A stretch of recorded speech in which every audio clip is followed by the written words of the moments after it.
I wasn't sure what to expect going into the bars. And when I was there, I would look at the faces of the girls, and their faces, so many of them were just so empty.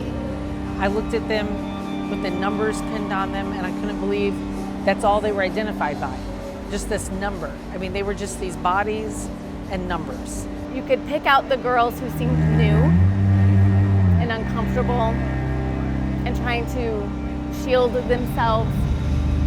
I think what was so heart-wrenching for me was to have these girls who are the same age as my daughter.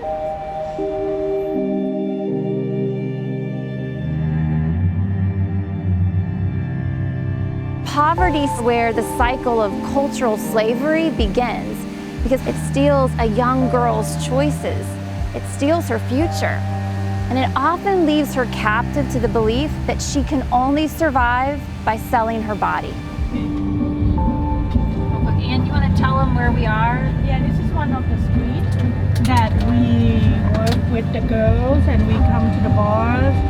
Like, it's so like tonight is quite a lot of customer. We can turn off the light. Like when you look at these girls and you don't see smiles and you don't see hope and you don't see a future outside of the bar life for them, I've thought a lot about, you know what, the least of these. We are called to love the least of these. These girls who work like that because they don't have an education, cannot read, cannot write, didn't go to school, so it's forced them to do something to earn more income. Because the thing that they do is sacrifice. They sacrifice themselves for their family. To provide for their family. Yes. Culturally, girls are expected to be the breadwinners.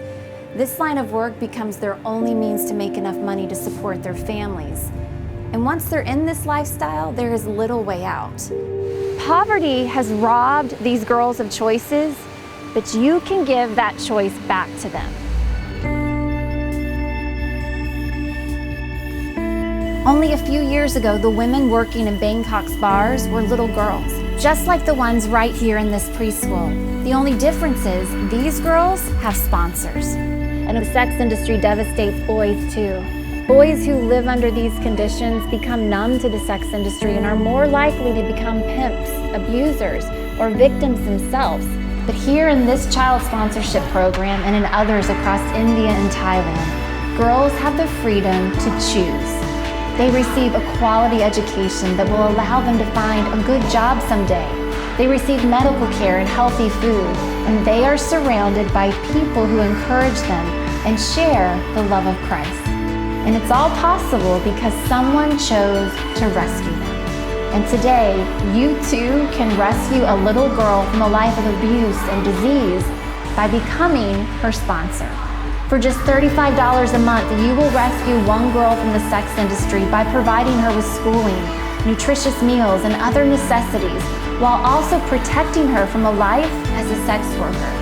You can stop the abuse before it even begins, and you can give her a path out of poverty. You can give one little girl the chance to simply be a child again.